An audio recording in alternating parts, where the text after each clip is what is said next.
ഞാൻ ബാംഗ്ലൂർ ഈ പെരേന്ന് വ്ളോഗ് തുടങ്ങുന്ന ടൈമിൽ ഇമ്മൊക്കെ ഇങ്ങനെ വെറുപ്പിക്കും. ഇമ്മയും ഇപ്പൊക്കെ എന്താടെ ഇങ്ങനെ തെണ്ടി തിരിഞ്ഞ് നടക്കണത്, പോയി നന്നായിക്കൂടെ അങ്ങനെ പറയും. അപ്പോൾ നമ്മൾ പണിക്ക് പോകുന്ന ടൈമിൽ ഫുഡ് കഴിക്കണം, പണിക്ക് പോകാതെ ഫുഡ് കഴിക്കണം, നല്ല വ്യത്യാസമുണ്ട് ആണുങ്ങൾക്ക്. അപ്പോൾ ആ ടൈമിൽ എന്നൊക്കെ പറഞ്ഞാൽ പെരേന്ന് അങ്ങനെ സപ്പോർട്ടൊന്നും ഉണ്ടാവില്ല. കാരണം ഓരോ വിചാരം ഇതിനൊന്നും അമ്മ ഒന്നും വേറെ കാര്യമൊന്നുമില്ല. അങ്ങനെ ഞാൻ കഷ്ടപ്പാടുകൊണ്ട് എൻ്റെ പേഷ്യൻ പ്ലസ് ആയിട്ട് ബാംഗ്ലൂർക്ക് പോയി. പേഷ്യൻ പ്ലസ് ആയിട്ട് അതൊരു സീൻ തന്നെയാണ്. അമ്മ ഈ പേഷ്യൻ പ്ലസ് മേലൊന്നോ ബാംഗ്ലൂർക്ക് 360 കിലോമീറ്റർ ഇല്ലേ, അത് പേഷ്യൻ പ്ലസ് മേല് ആ പഴയ വണ്ടിയല്ലേ.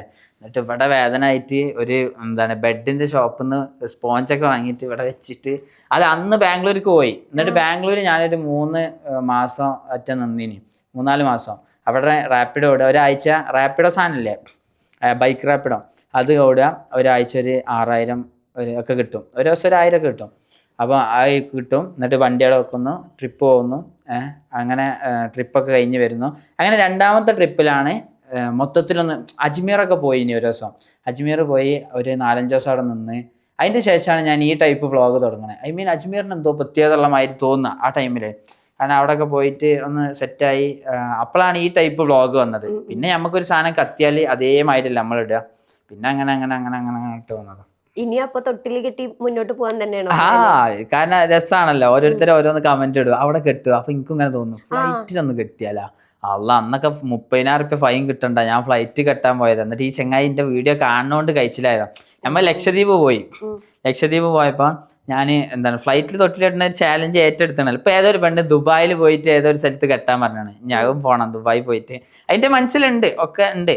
അപ്പൊ ഈ ഓരോരുത്തർ ഇങ്ങനെ കമന്റ് അതൊക്കെ ഞാൻ വായിക്കൂട്ടാ. കമന്റ് ഇങ്ങനെ ഇടും, അവിടെ പോയി കെട്ടുവോ, ഷിപ്പിൽ കെട്ടുക. അപ്പൊ ഷിപ്പിൽ കെട്ടി അങ്ങനെ രസമാണ്. പണ്ട് ഞാൻ സർവൈവ് ചെയ്യാൻ ഉപയോഗിച്ച തൊട്ടിലേനി. ഇപ്പൊ ഇങ്ങനെ ഓരോ സ്ഥലത്ത് പോയി കെട്ടാൻ പറയുമ്പോ പിന്നെ നമുക്ക് പൂതിയാവില്ല, അവിടെ പോയി കെട്ടി വെക്കാലോ. ഫ്ലൈറ്റിൽ കെട്ടിയൊക്കെ ഭയങ്കര സീനാ. ഒന്ന് ഞാൻ കട്ട് ചെയ്തിട്ടാ വീഡിയോ കാണുന്ന നല്ല ഫൈൻ കൊടുങ്ങും. പിന്നെ അറിയണോണ്ട് കഴിച്ചിലായതാ ചെങ്ങായി. ഇത് ഇൻഫ്ലുവൻസ് ചെയ്തിട്ട് കുറെ പേര് ഇതേപോലെ ചെയ്ത് എന്ത് ചെയ്യും, ചെയ്യുന്നെന്ന് പറയും. ഞാൻ ഇപ്പളേ പറയണ്ടേ, ആരും എന്നെ ഇൻഫ്ലുവൻസ് ചെയ്യാൻ നിൽക്കണ്ട. ഓക്കെ, ഫ്ലൈറ്റിലൊന്നും പോയി കെട്ടാൻ നിൽക്കണ്ട, ഫൈന് കൊടുങ്ങും, പൈസ ഉണ്ടെങ്കിൽ ചെയ്താൽ മതി. ഓക്കെ, ട്രെയിനിൽ കെട്ടാൻ കുഴപ്പമുണ്ടോ? ട്രെയിനിൽ കെട്ടണതിന് കുഴപ്പമൊന്നുമില്ല.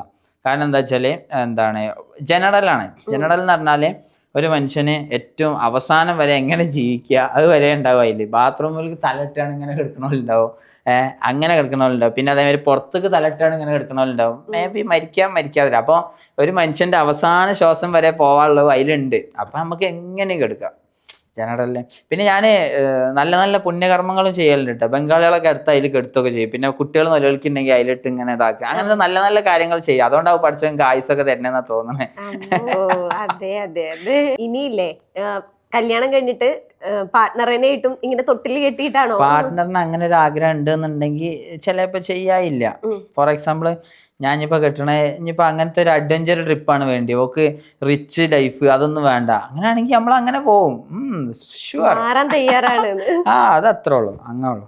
ഈ ഫോളോവേഴ്സിന്റെ ചാലഞ്ചിലെ ഏറ്റവും കൂടുതൽ ബുദ്ധിമുട്ടിയത് ഏതാ ചാലഞ്ചാ?